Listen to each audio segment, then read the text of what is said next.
Grid stands as follows: Anthony Xiao starting in the lead, Leon Koo in second, Kenny Yip in third, and Jan Yap in fourth as the 1 minute board goes up. Kenny was so dominant in the last round, but it was unfortunate that he jumped the start there. It's relegated him to third. That's good for us spectators, though, because it's going to be awesome watching Kenny try and fight his way into first position in this 20-lap race, the final for today. Strap in and get ready. It's a difficult ruling, that one on the jump starts. It's a 10-second penalty, and the ruling basically goes that once the lights go off, the drivers still have to cross that checkered line in formation for the start. So basically, they still need to retain formation until they're out of the gate. So it's a very, very tricky touch-and-go situation, especially if you can imagine you've got some karts in front slowing down, some going faster. It's very difficult to try and moderate their speed. Yeah, the stewards have had a busy day today, haven't they, Leonard? Absolutely. Certainly no easy feat there for them to make some difficult rulings. And that's actually something that the spectators don't know about motorsports, in particular the Singapore Karting Championship. There's a lot that goes on behind the scenes here. It's just like a football game. There's penalties given out during the race. There are plenty of rules that these drivers have to abide by while they're racing on the circuit. And the stewards are here to keep an eye on them. And if they step out of line, like we've just seen with Kenny, they can get a time penalty or even disqualification from the race. It's all to keep everyone in line for safety, excitement, and enjoyment for the other drivers. And of course, not to forget to mention that all these marshals are actually volunteers, Ben, and it's a great thing that they volunteer their time on the weekends to make sure that this race runs smoothly. These guys are ready to rock and roll. Look at them. Kenny Yip there, he's already up into second position. He needs to slow down a bit. Didn't we have a problem with that in Heat 2? He kept jumping in front there. That's right. Anthony Xiao's got his left hand in the air telling everyone to settle down easy and get ready for formation lap because they're going to start in a couple of minutes.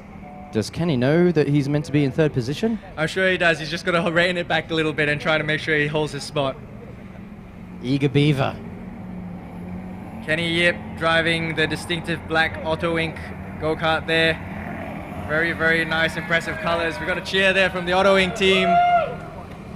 He's a bit down. This is a nice tight formation. It looks like we're about to have a race on our hands, people. This will make it very exciting if Kenny can pull back on the times. Oh, it's a close start for the veteran series. KO! Jan Yap was trying to get up on the inside in the middle there, but it looks like Leon Koo has maintained first position as they go into the second round. And Kenny Yip, where did he come from? Third position up into second. Oh, and Jan was trying to take Leon on the inside, but unfortunately hit him. There was nothing between these two. Jan was trying to get in on the inside there, but unfortunately went a little bit wide and banked into Leon Koo. That's given us a two-man race yet again. We've got Anthony Xiao against Kenny Yip. This is what we've been looking for, people, all afternoon. These two rivals fighting it out for the next 20 laps. Double yellow flag on turn 2. These drivers will want to be careful. They'll know what it means. This is just going to be a 20-lap sprint. We may even see the lead change 2, 3, 4, 5 times in this race. Absolutely. Well, we were talking about that rivalry they were covering on the website, and it certainly panned out between Kenny Yip and Anthony Xiao. And let's keep an eye on these lap times. It's going to go back and forth. These guys have been racing since the 80s. They know their stuff. They're well experienced. They know when to pass, how to pass. Well, the question in my mind would be, what will Kenny Yip want to do? Will he try and pass early on and maintain the lead, or will he wait till somewhere in the middle of the race to try and make a move and just stick with Anthony Xiao? And just think, second place is guaranteed for one of these drivers. Absolutely, it's a 1-2 finish for both these drivers, so win-win for everyone. Podium positions here for both drivers, awesome stuff. But who's going to get third position on that one? I think Jan Yap was ahead, but let's keep an eye on this awesome battle here. Two veterans fighting it out. Just 0.2 seconds between them, 0.294 seconds between the two drivers. 35.112 by Anthony Xiao. He's still the faster of the two drivers at the moment. It's only about a second off the young teenagers that we saw earlier. That's right, not to forget these are the veterans. We'll say that they get better with age, isn't it? They're not senior, they're not old. They're just well-trained and well-seasoned. These drivers are certainly within 1/100th, 2/100ths of a second. There's nothing in this race. I just love watching Kenny Yip coming down the back straight there. in a nice little degree angled power slide as he approaches the stadium complex. Anything can happen in these next 16 laps to go now.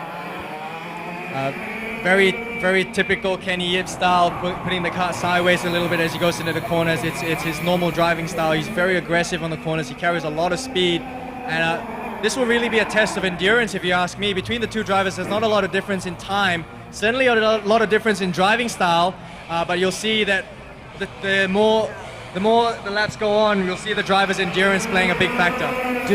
Does the power slides going around the corners in go-karts, is that quite detrimental to the tires? Well, it can affect the grip slightly. Obviously, you're demanding a lot more of the outside edge of your tires, so it can cause a little bit more tire wear. On a short race like this, I don't think it's going to be too much concern to the drivers, but they'll definitely be wanting to watch for that, especially as it changes over the course of the race. For our audience members, Kenny Yip is the defending champion from 2010. He won 3 out of the 5 rounds last year. He's the most experienced driver in the field with over 30 years racing go-karts. And that's where you'll see the difference in the driving styles. You'll see Kenny Yip closing the gap on all the chicanes and all the short corners, and then Anthony Hsiao seems to find that little bit of extra punch and kick as he goes down around turn 2 and down the back straight. So this will be a very, very interesting race. There's very little in it, 0.309 seconds between them now. And the lap times are almost identical. Something's going to happen here at the end of that straight. We saw in the last class, the master class, 2 drivers were trying to pass where these guys are at the moment. I wonder if these guys have got enough bravery to try and attempt the passing maneuver in the stadium.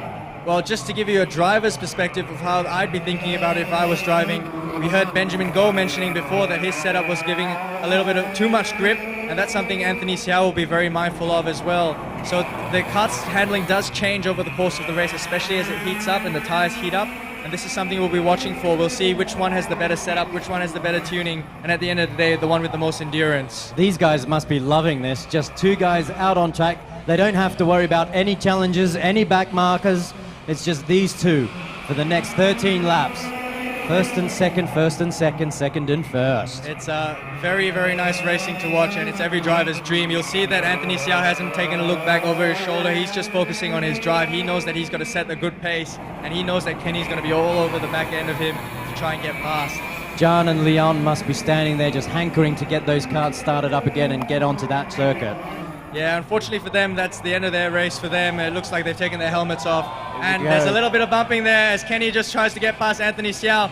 And as I mentioned, you'll see that Anthony actually managed to get a little bit of a pull on the straight. He opens up about half a kart length. But every time they come into the chicane here and into this corner in turn 6, Kenny Yip is right on his bumper. So he's obviously gaining quite a lot of time on those corners. Yes, Anthony has plenty of speed, much more speed than Kenny on the straights. But Kenny, we're just seeing him giving Anthony a bit of a nudge from behind there, just to let him know, hey, I'm still here. I'm going to take this from you if you're not careful, mate. And not to forget, of course, these guys are battling it out on the track, hell for leather. But the minute you see these guys get out of the karts and their helmets come off, they usually greet each other with a nice handshake and possibly even a beer after the race. So it's really nice to see the sportsmanship and the chivalry in these 2 drivers. Looking forward to a nice frosty cold beer with these guys afterwards. Oh, it looks like Anthony's pulling away just a little bit.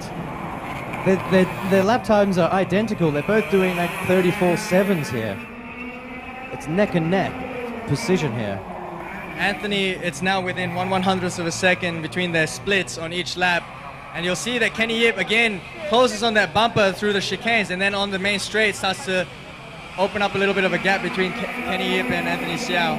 Yeah, it looks like Anthony, as he's coming through the chicane, he's actually turning, he's making turns out of the chicane, whereas Kenny Yip is keeping more of a straight line directly through the chicane. That's gaining him a lot of ground. That's right, it lets him carry a little bit more power through the corners, but maybe it makes him lose a little bit of speed on the main straight. It's really a matter of compromise. No driving style is really superior. It's just a matter of how they control these vehicles. And you'll see now it's within 0.4 seconds. So Anthony pulling away a little bit. Taking very tight lines around the stadium complex. Oh, a bit of a slide out there from Kenny. Maybe his tires are wearing down a bit. I was talking about that tire wear and how the tires heat up. It'll make a big difference to how the engines perform as well as they start to heat up. And about what's the braking distance here as they're approaching, say, turn 1? Oh, well, they wouldn't be braking that early in turn one because